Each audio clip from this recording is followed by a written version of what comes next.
बिस्मिल्लाहिर्रहमानिर्रहीम। अस्सलाम वालेकुम। आज 30 मई बरोज़ जुमेरात हम बात करेंगे दो अहम इशूज़ के हवाले से। जस्टिस शाहिद करीम साहब ने 26 सफ़ात पर मुश्तमिल तफसीली फ़ैसला जारी कर दिया है और अब इस तफसीली फ़ैसले के बाद एक तो जो इलेक्शन ऑर्डीनेंस है उसकी भी हैसियत ख़त्म हो जाती है और साथ अब जो पाबंदी थी कि इलेक्शन कमीशन ट्राइब्यूनल के जजेस को नामज़द करेगा या वो कोई नोटिफिकेशन जारी करेगा तो होगा, जस्टिस शाहिद करीम साहब ने वो रोल ही ख़त्म कर दिया है। उन्होंने कहा है कि आप एक हफ़्ता देखें, रजिस्ट्रार साहब को कहा है अगर इलेक्शन कमीशन नोटिफिकेशन जारी कर देता है 6 जजेस के, ठीक है, नहीं तो आप यही अज्यूम किया जाएगा कि उन्होंने जारी कर दिया है। आप फाइलें भिजवाएं चीफ जस्टिस को और वो हल्के तकसीम करके ट्राइब्यूनल अपना काम शुरू कर दें, चूँकि ये बड़ा अर्जेंट मैटर है।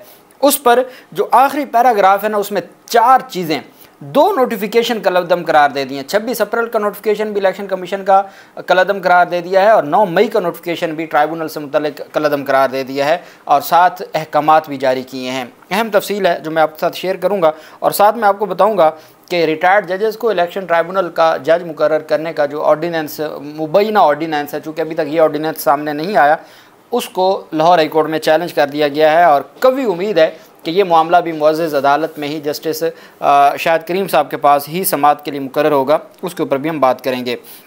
अच्छा, सबसे पहले हम बात कर लेते हैं कि इलेक्शन कमीशन के नाअहल करने का जो अख्तियार था उसके ख़िलाफ़ दरख्वास्त पर समाअत हुई। इलेक्शन कमीशन ने मुअज़्ज़ज़ अदालत ने, लाहौर हाई कोर्ट ने इलेक्शन कमीशन को जवाब दाखिल कराने का हुक्म दे दिया। अटॉर्नी जनरल को सेक्शन 27A ज़ाब्ता दीवानी अदालत की मुआवनत के लिए नोटिस जारी कर दिया और अदालत ने कहा मामला बहुत अहम नौइयत का है जिसमें तय करना है कि इस्तग़ासा 4 महीने के बाद दायर हो सकता है या नहीं हो सकता। जैसे इमरान खान के ख़िलाफ़ नाअहली इस्तग़ासा दायर हुआ था, वो जो जिस सेक्शन के तहत इस्तग़ासा हुआ था उस सेक्शन को चैलेंज किया हुआ है।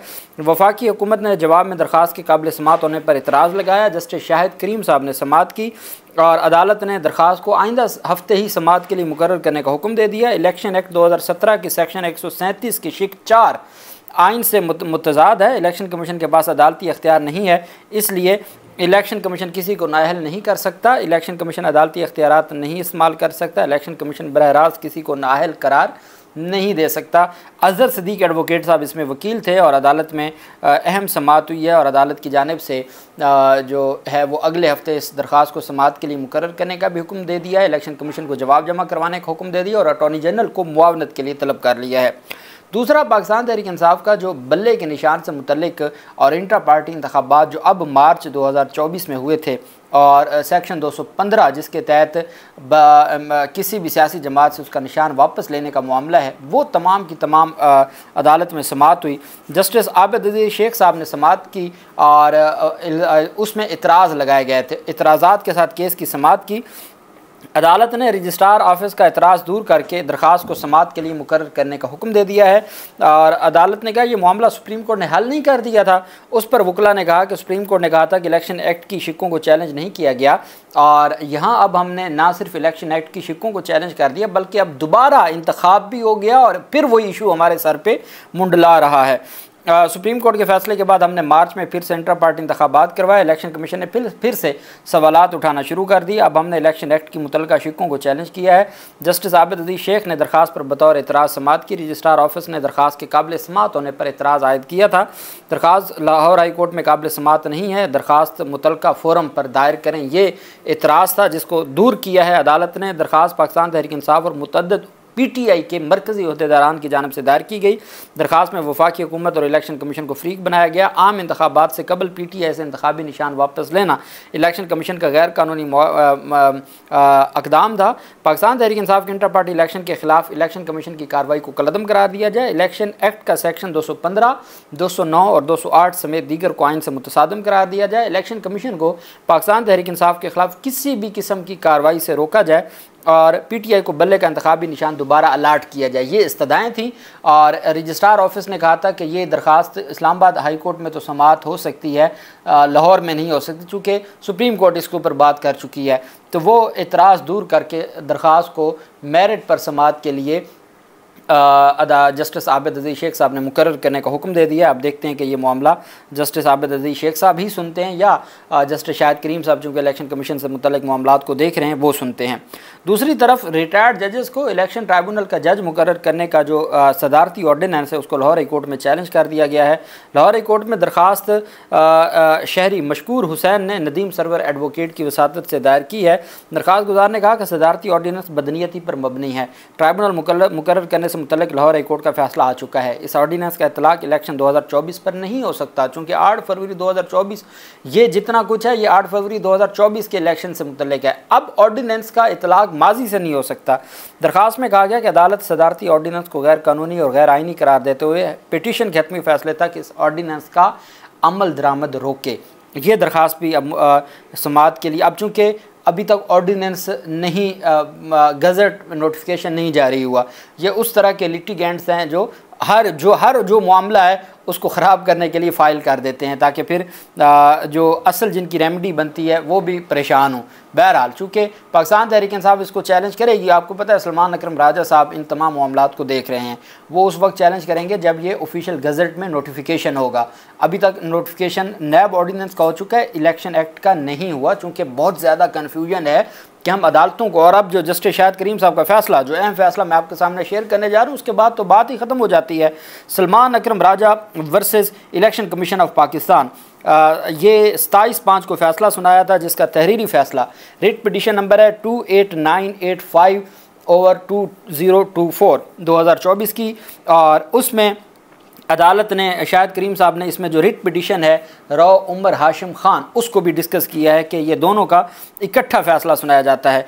इन व्यू ऑफ द अबव, ये जो मैं आपके सामने पेज 25 है और पैराग्राफ नंबर 36 है जजमेंट का। आप लाहौर हाई कोर्ट की वेबसाइट पर जाएं तो आपको ये जजमेंट 26 सफ़ात पर मुश्तमिल ये जजमेंट आपको वहाँ से मिल जाएगी। अच्छा, इस जजमेंट में मुकम्मल तौर पर अदालत ने लिखा है कि चीफ़ जस्टिस के इख्तियारात ट्राइब्यूनल के लिए क्या हैं, सुप्रीम कोर्ट के फ़ैसलों के हवाले दिए गए हैं। तो क्लियर कट अपना जो मौक़िफ़ अदालती है उसको लिखने के बाद अदालत ने कहा कि in view of the above these petitions are allowed, ये दरख्वास्तें मंजूर की जाती हैं।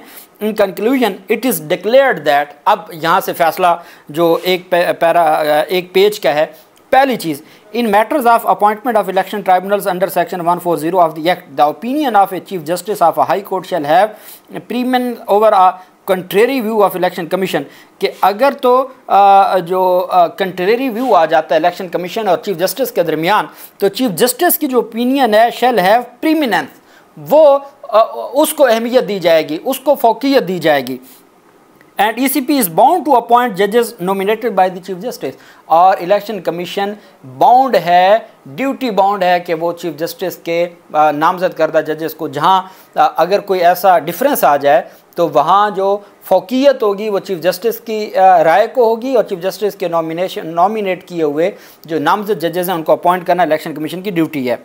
अब आगे सुने, दी नोटिफिकेशन ऑफ 26 अप्रैल 2024, ये 26/4 का वो नोटिफिकेशन है जिसमें इलेक्शन कमीशन ने लाहौर हाई कोर्ट को लिखा। लाहौर हाई कोर्ट ने 5 अप्रैल को ख़त लिखा कि भाई हमारे पहले ख़त को ही के तसलसल में ये ख़त है और हम 6 मज़ीद जजेस के नाम दे रहे हैं, इनको भी आप इलेक्शन ट्राइब्यूनल का जज मुकर्रर करें। 5 अप्रैल के ख़त में 26 अप्रैल को इलेक्शन कमीशन नोटिफिकेशन जारी करता है कि जी आपने 6 का नाम दिया था, 2 जजेस को हम अपॉइंट कर रहे हैं, चौधरी मोहम्मद इकबाल साहब और जस्टिस अनवार हुसैन साहब। इसके अलावा बाकियों के लिए पैनल दें, आप पैनल नाम दें, हम उसमें से सिलेक्ट करेंगे। लाहौर हाई कोर्ट के चीफ जस्टिस मलिक शहजाद साहब ने वो रद्द कर दिया, वापस मोड़ दिया, जिसकी वजह से वो 2 जजेस चौधरी अनवार हुसैन साहब और जो चौधरी मोहम्मद इकबाल साहब और अनवार हुसैन साहब, उनका नोटिफिकेशन जारी ना हुआ। जब वो 26 अप्रैल का वापस कर दिया तो फिर क्या हुआ कि इलेक्शन कमीशन ने वो 9 मई को एक नया नोटिफिकेशन जारी कर दिया कि चूंकि अब नए तो हैं नहीं, तो जो पिंडी और भावलपुर के केस रुके हुए हैं, लाहौर के और मुल्तान के, तो लाहौर के सारे केसेस जो हैं वो सुल्तान तनवीर साहब को भेज दिए, मुल्तान के सारे केसेस सरफराज डोगर साहब को लगा दिए, और कुछ हैं जिन्होंने स्टे लिया, बाकियों के तो लग गए, और रावलपिंडी के भेज दिए सुल्तान तनवीर साहब को 9 मई के नोटिफिकेशन में, और भावलपुर के भेज दिए जस्टिस सरफराज डोगर साहब को। वो 9 मई का नोटिफिकेशन, एक 26 अप्रैल का था जिसमें सिर्फ 6 में से 2 को अपॉइंट करने का नोटिफिकेशन था, और एक 9 मई का था। अब वो सुने, the notification of 26 April 2024 to the extent that the assigned areas of jurisdiction to election tribunal is set aside, the territorial jurisdiction and areas to be assigned is the exclusive decision of the chief justice of high court, कि वो जो आपने 26 अप्रैल में ख़ुद ही assign कर दिया था कि ये जज ये इस एरिया के केसेस सुनेगा, ये इलेक्शन कमीशन का अख्तियार नहीं है। जुरिस्डिक्शन के कौन से हल्के का केस किस जज ने सुनना है, ये सिर्फ चीफ जस्टिस का अख्तियार है, आपका इसमें दखल अंदाजी बनती नहीं है।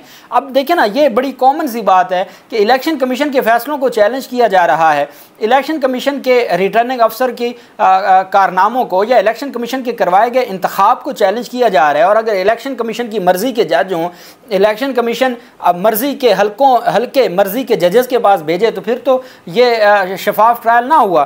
तो चीफ जस्टिस शाहिद करीम ने कहा कि आपका जो 26/4 का फैसला है ना, जिसमें आपने असाइन किया ट्राइब्यूनल को कि फ़लाँ एरिया के केस फ़लाँ ट्राइब्यूनल सुनेगा, ये आपका अख्तियार नहीं है, ये सिर्फ चीफ जस्टिस का, इसको कलअदम करार दिया जाता है। The letter dated 26/4/2024 by Election Commission is also held to be unlawful, being beyond the powers of Election Commission to require the Chief Justice of power to provide a panel। और जो आपका 26/4 के लेटर में आपने chief justice से panel मांगा है ना, ये आपका जो अमल है ये गैर कानूनी है, गैर आइनी है, और उसको कलअदम करा दिया जाता है और इसमें आपका कोई अख्तियार नहीं है। ऑन द सेम एनालॉजी, बिल्कुल इसी बुनियाद पर, the notification of election commission dated 9/5/2024 is also set aside, उसको भी सेटिसाइड किया जाता है। आगे जस्टिस शाहिद करीम साहब ने कहा, जो अहम पैराग्राफ है, election commission is under obligation to appoint as election tribunals all 6 जजेस of this court as nominated on 4/4/2024 को, 4 अप्रैल को जो नॉमिनेट किए by the chief justice of Lahore high court, unless the chief justice withdraw any name or seeks to substitute it. ये सिर्फ chief justice का अख्तियार है कि उन 6 में से किसी का नाम विड्रॉ कर ले या उसमें कोई तब्दीली कर दे। आपकी जिम्मेदारी है कि चीफ जस्टिस के नामजद करदा 6 के 6 जजों को अपॉइंट करना, ये आपकी कानूनी जिम्मेदारी है। आगे this shall be done and a notification issued within the next 1 week as the matter is of some urgency, कि आपको हुक्म दिया जाता है कि अगले 1 हफ्ते के अंदर अंदर आप इसका पूरे प्रोसेस को मुकम्मल करें और नोटिफिकेशन जारी करें। और in case election commission fails to do so, अब जब लाहौर हाई कोर्ट का ये फैसला आ गया तो आ जाए ऑर्डिनेंस, तो आप ऑर्डिनेंस फैसले से तो नहीं ना उसको ख़त्म कर सकते। पार्लियामेंट का बनाया कानून तो और चीज़ थी, ये तो ऑर्डिनेंस है ना, ऑर्डिनेंस फैसले से तो नहीं कर सकते। अच्छा, अब आप ऑर्डिनेंस ले भी हैं तो लाहौर हाई कोर्ट ने आपको कह दिया भाई आप उन्हीं 6 जजेस को अपॉइंट करें। अब लाहौर हाई कोर्ट ने कहा अगर आप नहीं करेंगे ना, in case election commission fails to do so, अगर इलेक्शन कमीशन फेल हो जाता है ये करने में, it shall be deemed to have been issued, तो यही कंसीडर किया जाएगा कि उन्होंने इशू कर दिए हैं। And the office of Lahore high court shell proceed ahead on the dictum laid down in and place the matter before the honourable chief justice of Lahore high court. तो रजिस्ट्रार को हुक्म दिया जाता है कि 1 हफ्ते में ये नहीं करेंगे या नाकाम होंगे तो यही समझा जाएगा कि नोटिफिकेशन हो चुके हैं। रजिस्ट्रार लाहौर हाई कोर्ट को हुक्म दिया जाता है कि वो फाइलें भिजवाए चीफ जस्टिस को, और चीफ जस्टिस साहब फिर matters before the honourable chief justice for assigning areas to election tribunals including the 6 nominated जजेस ऑन 4/4/2024 के जो 4/4/2024 को जो 6 जज नॉमिनेट हुए थे, उन 6 को जो एरियाज हैं या केसेस हैं वो उनको मार्क किए जाएं। तो रजिस्ट्रार को कहा कि आपने फ़ाइलें भिजवा देनी चीफ जस्टिस को। चीफ जस्टिस साहब 6 जजेस जो अपॉइंट उन्होंने खुद किए थे उनको वो एरिया वाइज काम दे देंगे जी कि इस डिवीज़न के केसेस ये फ़लाँ जज ने सुनने, इस डिवीज़न के फ़लाँ ने सुनने, इस डिवीज़न के फ़लाँ ने सुनने, इस डिवीज़न के फ़लाँ, ये चीफ जस्टिस करेगा। 1 हफ्ते का टाइम है, करेंगे ठीक है, नहीं करेंगे तो यही समझ जाएगा आपने कर दिया है। रजिस्ट्रार साहब आप उठाएँ फ़ाइलें चीफ जस्टिस साहब को दें और चीफ जस्टिस साहब आगे असाइन कर दें, चूँकि ये अर्जेंसी का मामला है और आवाम का जो मैंडेट है उसका मामला है। ये जनाबे वाला जस्टिस शाहिद करीम साहब की जजमेंट है जो मैंने आपके साथ शेयर की है। अल्लाह पाक पाकिस्तान का हामी नासिर हो। बहुत शुक्रिया। अल्लाह हाफिज़। पाकिस्तान जिंदाबाद।